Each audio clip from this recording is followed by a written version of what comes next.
Hi, Sherryl Lin. Hi, Julie.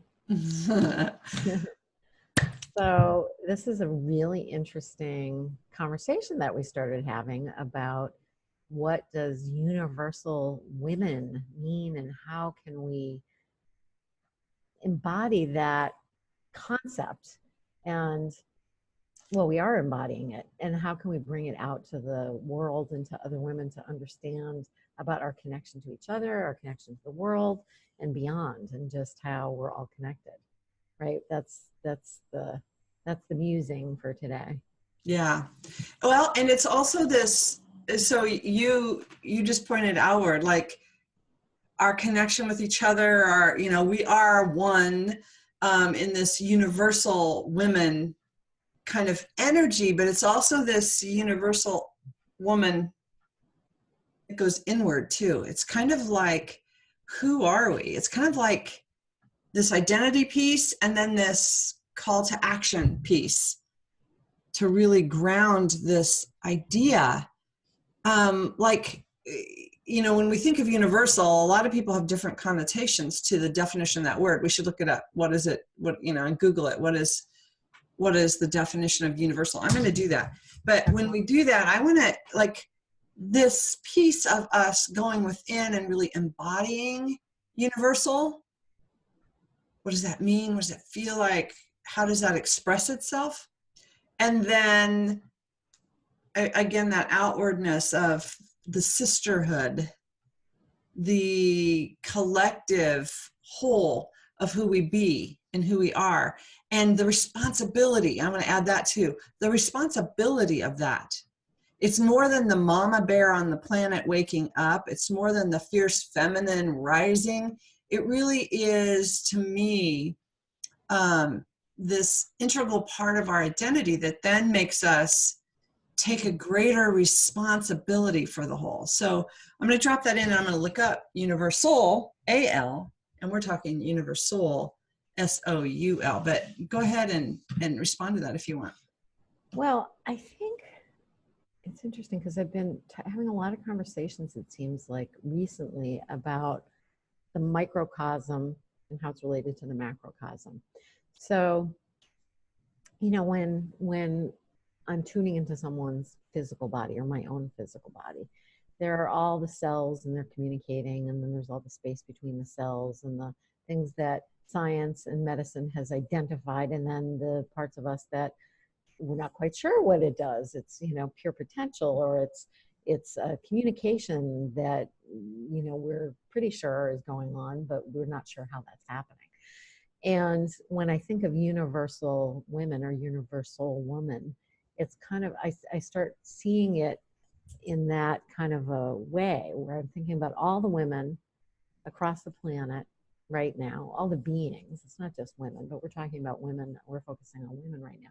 But all of the beings across the planet, all the women across the planet right now, each woman in her own sphere, perceptively disconnected from all the other women out there. Perceptively. Perceptively. And yet we know from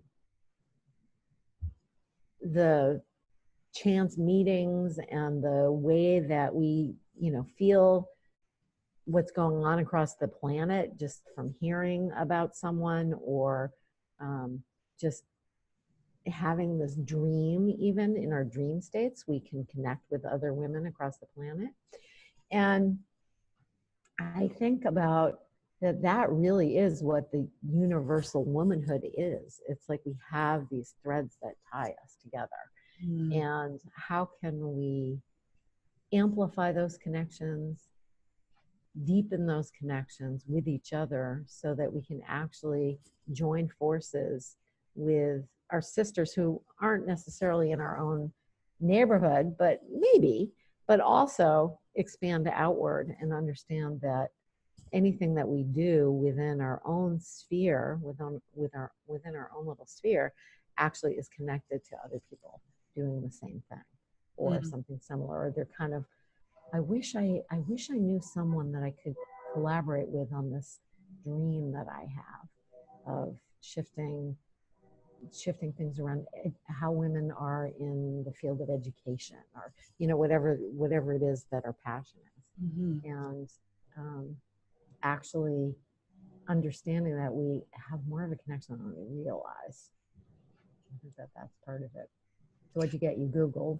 I did. I Googled, but I want to respond to you really quickly because 3 things came up. Number one, I just heard like universal women in education. Like when you just said that, universal women in healthcare, universal women in, because that's what we're bringing into everything, into every walk of life, every vocational expression, every part of who we be as women on the planet right now, beginning to nurture us back into our innate genius, our innate wholeness. So I love that. The other thing I heard when you were talking, which is really cool, when you were talking universal and that connection and that lineage, I also heard ancestral.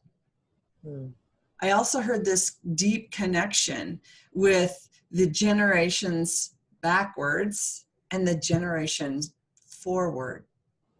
Yes. Yes. That was powerful.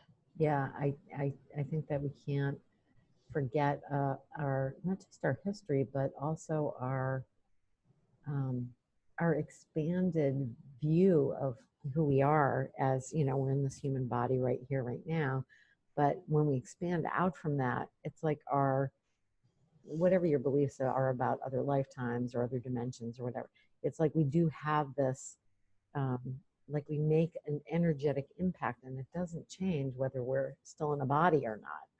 And those that have come before us, you know, are influencing us now, and those that, you know, the young ones that are just, you know, coming into their bodies now are going to be carrying whatever we are doing now forward.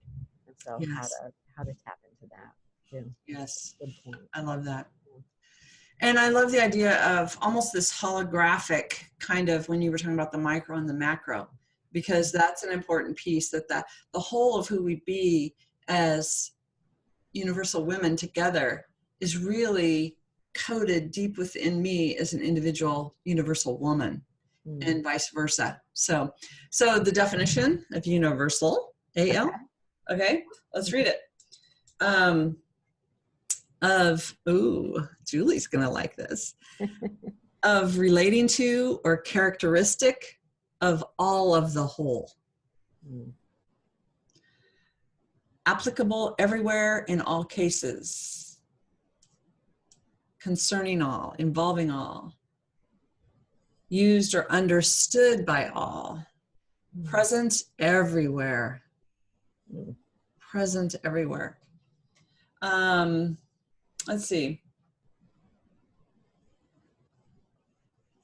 That's the highlight. There's a lot of others. There's also the, you know, it's a noun as well. We're using it as an adjective. So I'm not going to go there, but as a noun, it's a powerful word.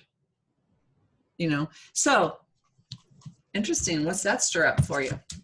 Well, it was interesting because except for the last definition that you read, which was more about, it felt more, a lot of it was very like everyone believes the same thing. You know, everyone has the same view. It was like, I think I can see where that word has been used that way.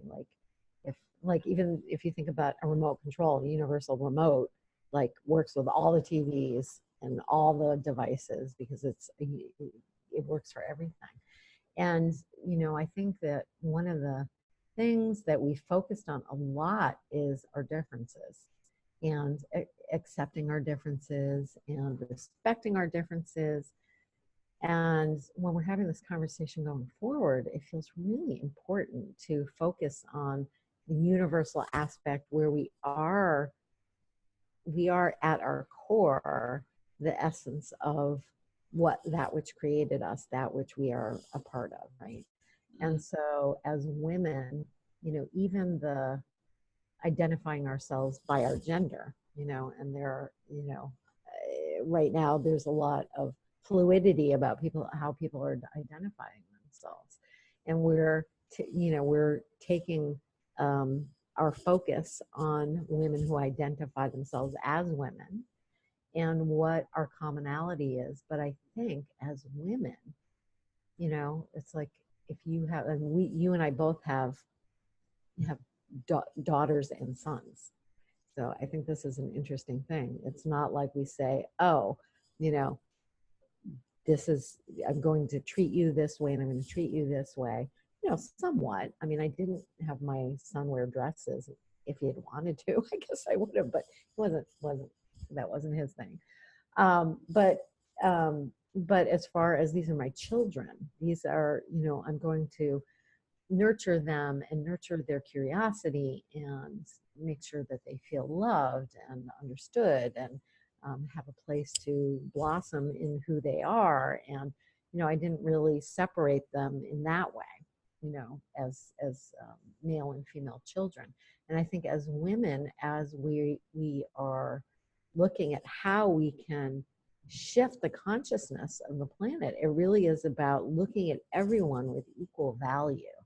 You know, that just because someone has, you know, some obvious difference, a gender difference, or a race difference, different skin color, different religion, whatever, as women, we naturally are nurturing the whole. I think that that is a natural impulse. Yes, there's the mama bear, you know, protecting her cub that she gave birth to, but I think there's also an expansive nature to our desire to have everyone get along and to harmonize things. You know? Pointing out the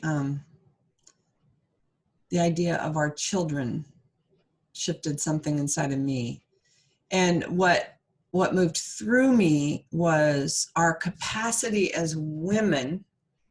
Because I started saying, okay, why women? Let's change the conversation. Let's move the conversation to why women? Why universal women?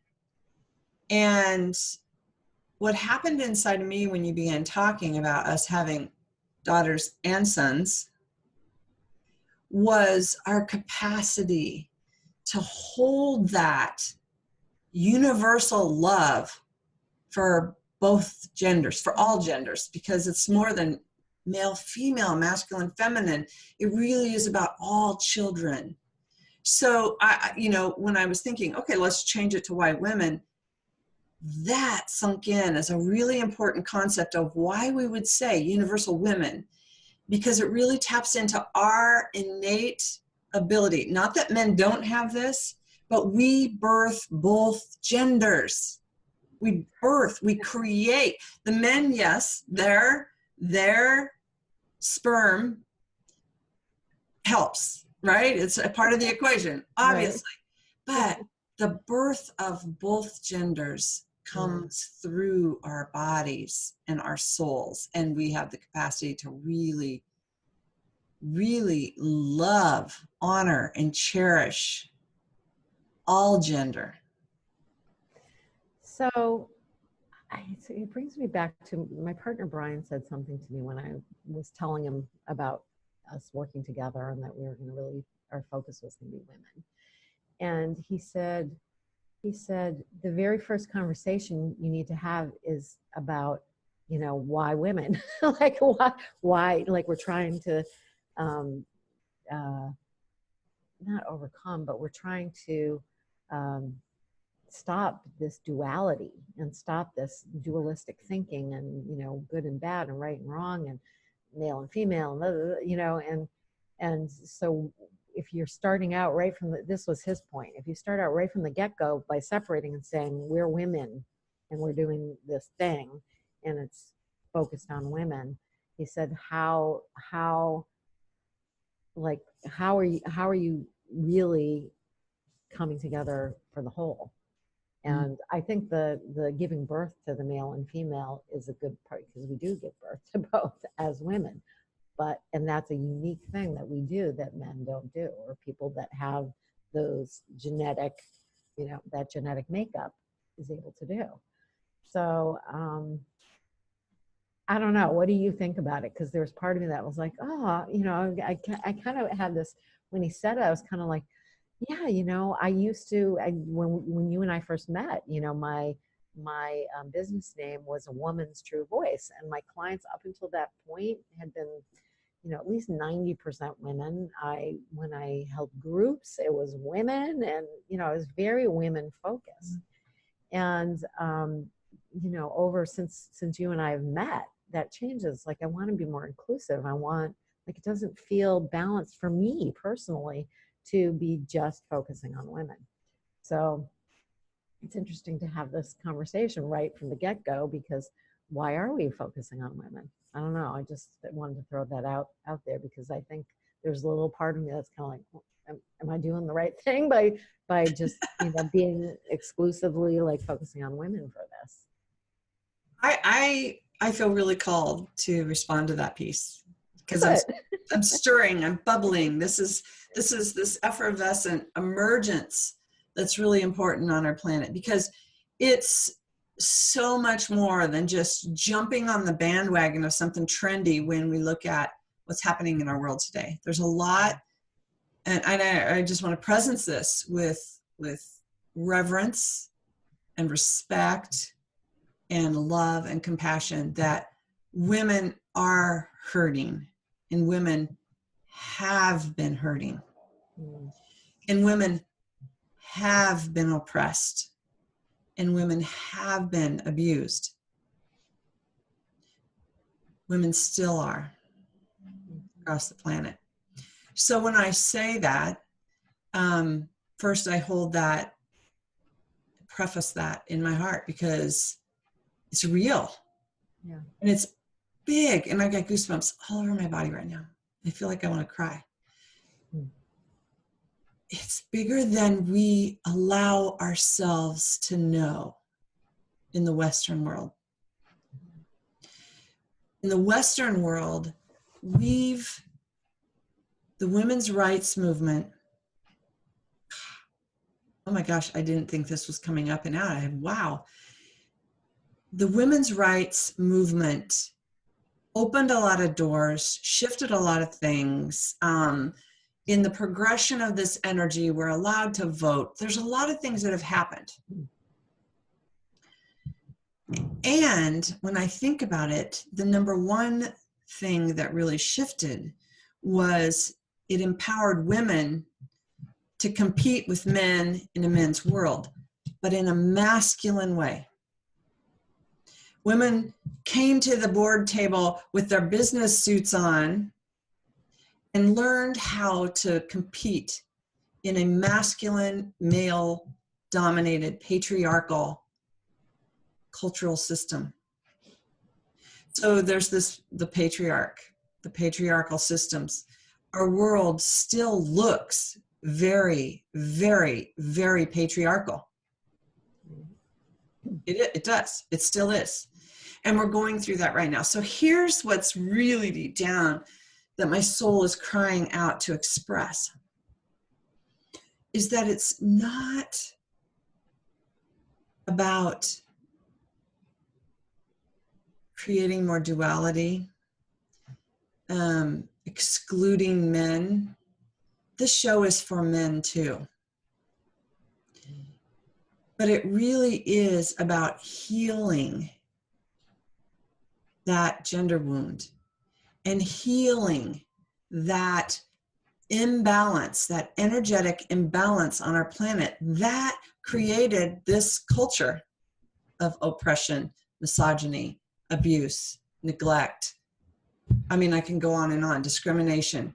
So the depth of what wants to be expressed through me in this moment is that it's so important for women to just recognize this. Number one, recognize their feminine energy, recognize their role, that universal place that we are a part of the whole, and that ability to really embody my masculine and my feminine, but step into it with authority, with confidence, with courage, that it's up to us to rebalance the masculine and feminine and recreate a new culture that's not patriarchal. It's up to us to step in, to be it. And it's more than just the men stepping down and inviting us to come to the table. It really is about us leading this, but not because we want a matriarchal society. We're egalitarian, right? We are about wholeness.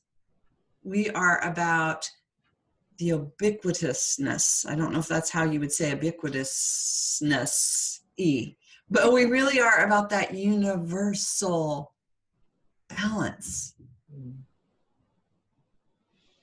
Yeah, I'll let you jump in.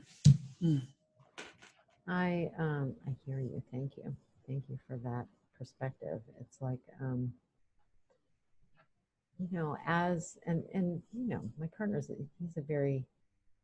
he's got a great balance of masculine and feminine, and he's, you know, he's very in tune with his feminine side as well as his masculine side. So when he said it, I was kind of like, but as you're speaking, the thing that I got is like, he can't understand because he's not a woman, period. You know, like, just like I can't fully understand his perspective because I'm not wasn't raised in a male body and having those experiences of society treating me as a man.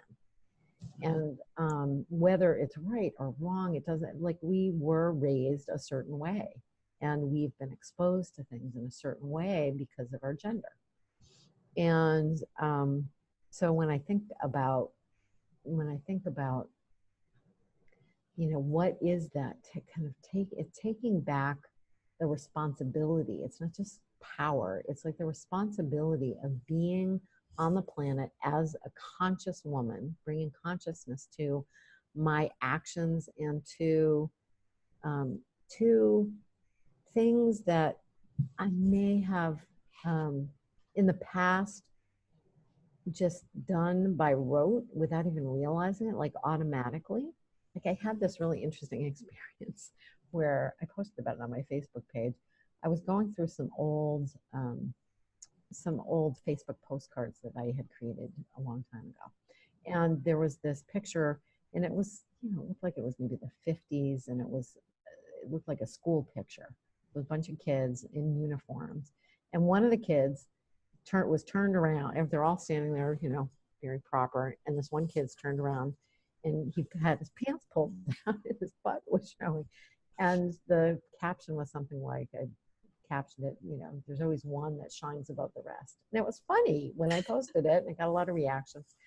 I was about to, you know, I was changing my branding, so I was going to put a new website on it and repost it.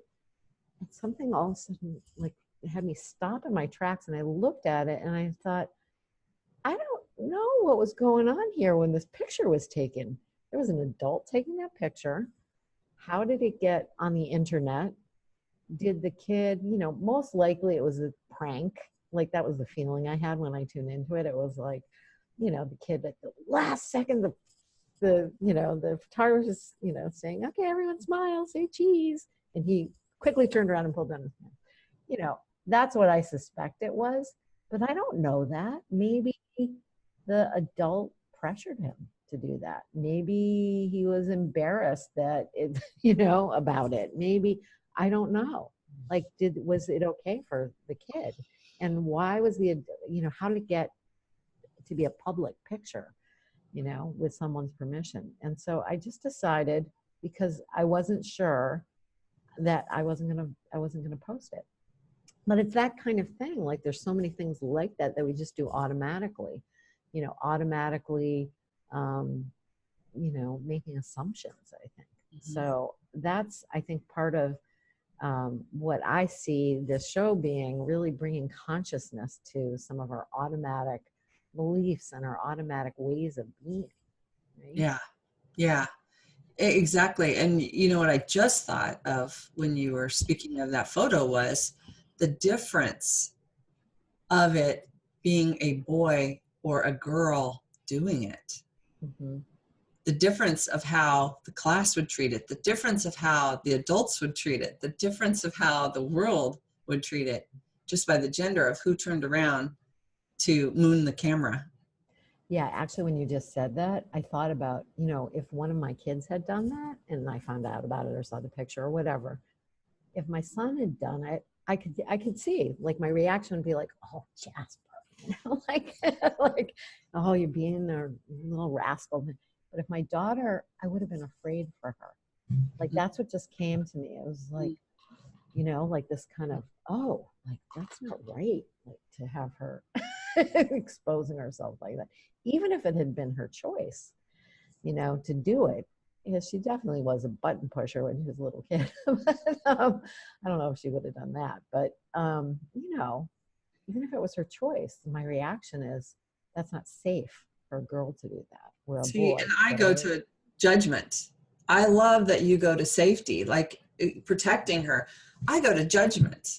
And I think it's my conditioning, so I'll own this. But if one of my sons could totally do that.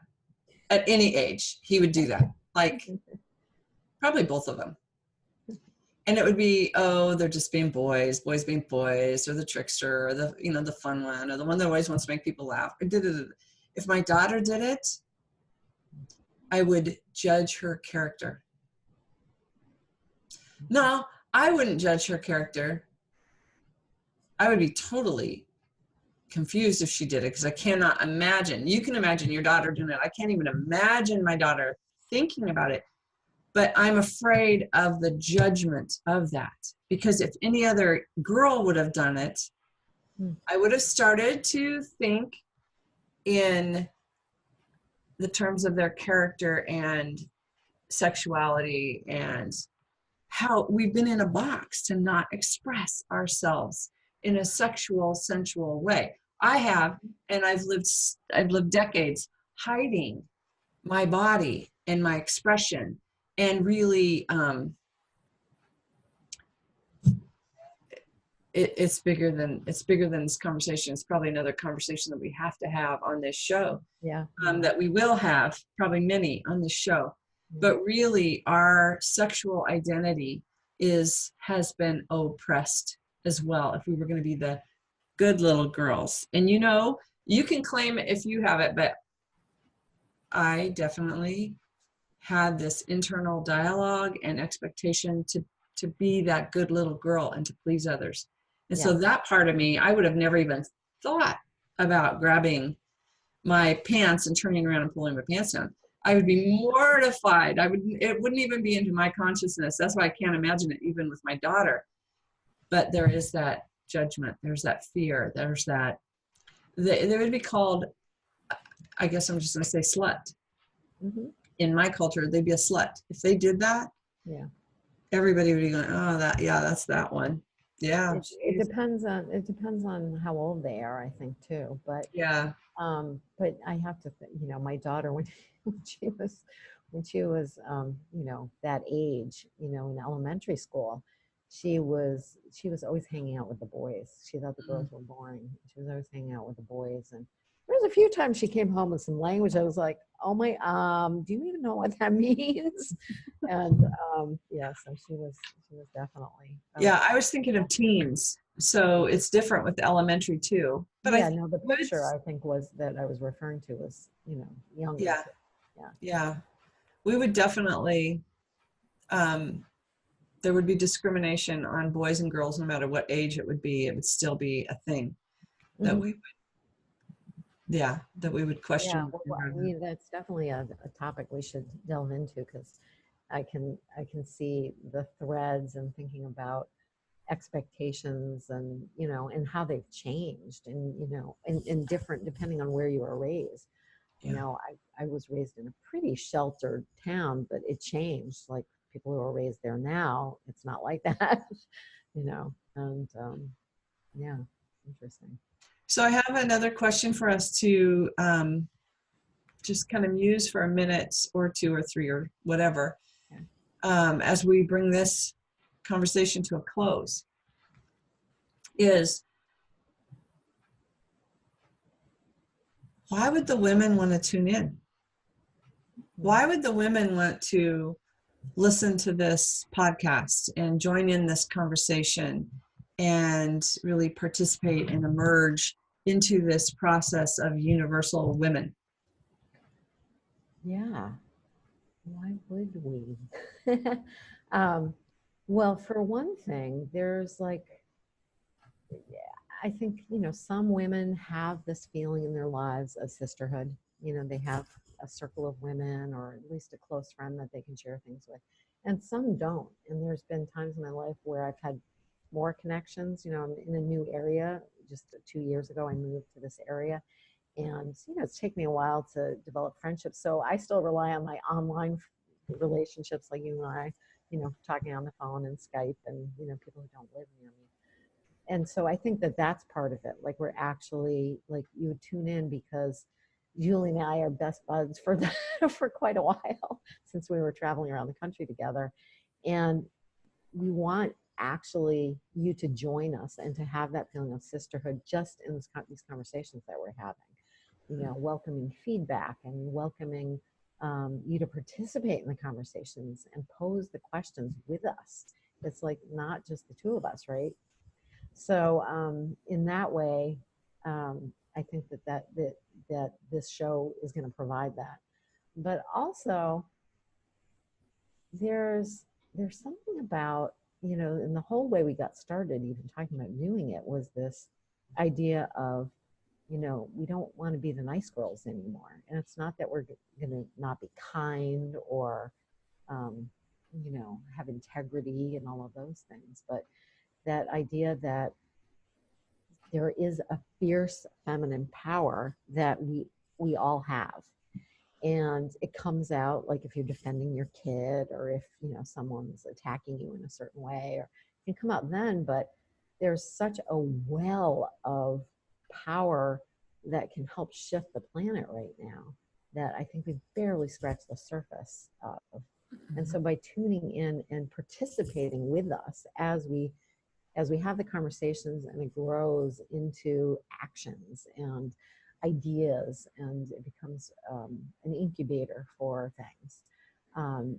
The excitement of being together in this, I think, is why people are going to tune in, why women especially, but men too, who want to have a deeper understanding of, what their role has been. Yeah. What about you? What do you think? Why are people going to tune in? Plus, well, we're cute, right? Sorry. What'd you say? I said we're so cute. Oh.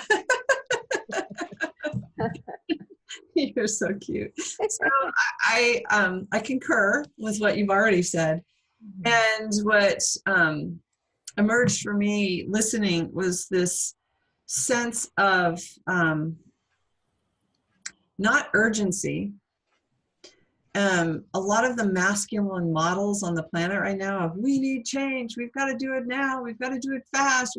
A lot of the voices are masculine and they come from that leading and that linear and that masculine model. But the sense of that fierce feminine igniting social change, our tagline, right? So when you spoke and I'm like, why would they want to change? Why would they want to tune in? Yes, there's this sisterhood, there's this support, there's this mutual aid and support that we give one another when we come together. So yes, and there's that catalyst, there's this ignition of real, grounded, palpable, embodied action that we can take individually and collectively. So when someone's all fired up and they want change, but they don't even know where to start, I think that this conversation and this dialogue becomes this alchemical process of transmutation. This really is about us transforming the world around us that begins in my home, in my community, in my region. It's like I'm saying this for all of us. It's like we come home to this embodied response that's real right now of what can I do with what calls me forward? What can I do with my broken heart? What can I do with my fierce anger? What can I do with what I see in my world? So that we really are empowered to take those steps in the variety and unique expressions that we all have. So just like when you said in healthcare or education, or really it is that universal woman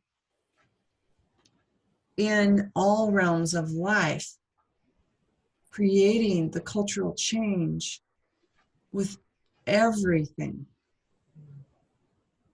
How we grow our food,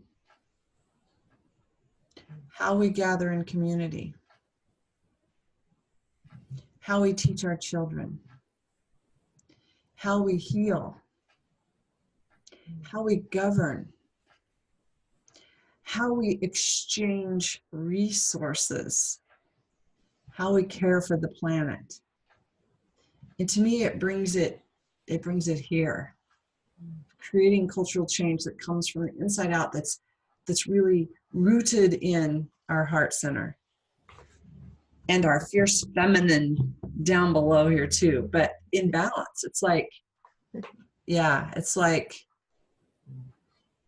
just showing up with our hearts and allowing that to lead us into radical cultural change. Beautiful. I'd love to do something together as kind of a way to close and help everyone to, you listen to a radio show or a podcast or a video cast, and you get fired up, but there's something like about carrying it along after you're done listening, right? And that whole idea that we started with about the UniverSoul Woman and how we're connected across the planet, I want us to just tune into that right now. And I'm going to just close my eyes. You can as well if you'd like. And just right now, just tune into your own heart. And just breathe into your heart. And as you're breathing into your heart, just imagine this beautiful golden light energy, golden warmth emanating out of your heart.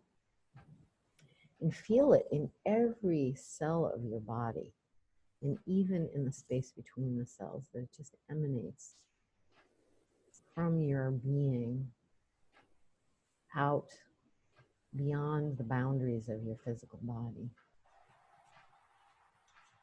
And that beautiful light, just imagine now, all across the planet, all of the women who are right now in other countries, on other continents, all across the planet, some sleeping comfortably in a bed, some lying out in a field perhaps, some walking in a beautiful wood, other women perhaps carrying a bundle on their back up a mountain.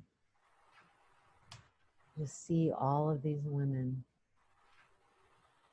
caring for children, women preparing a meal, women feeling sad, feeling sadness, women feeling joyful, women crying, women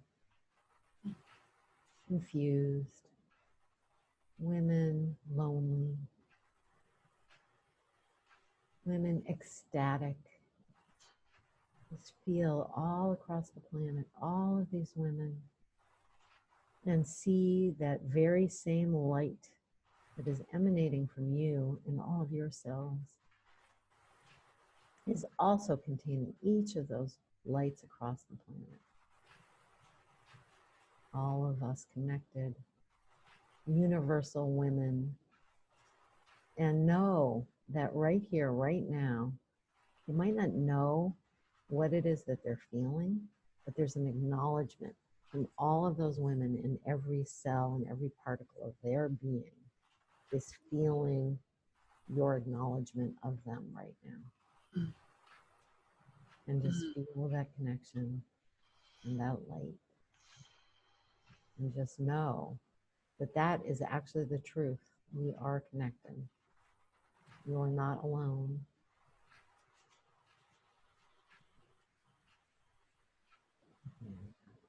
Mm. Hmm. Thank you, Sherryl Lin. It's a beautiful way to close. And thank you, listeners, sisters out there and brothers out there supporting us. If you're watching this, you know that there's some information below us of how to find us, our website, how to watch other views. So again, this is Julie Krull and Sherryl Lin, and we are deeply honored to be here with you, bringing the Universal Woman. Bye for now.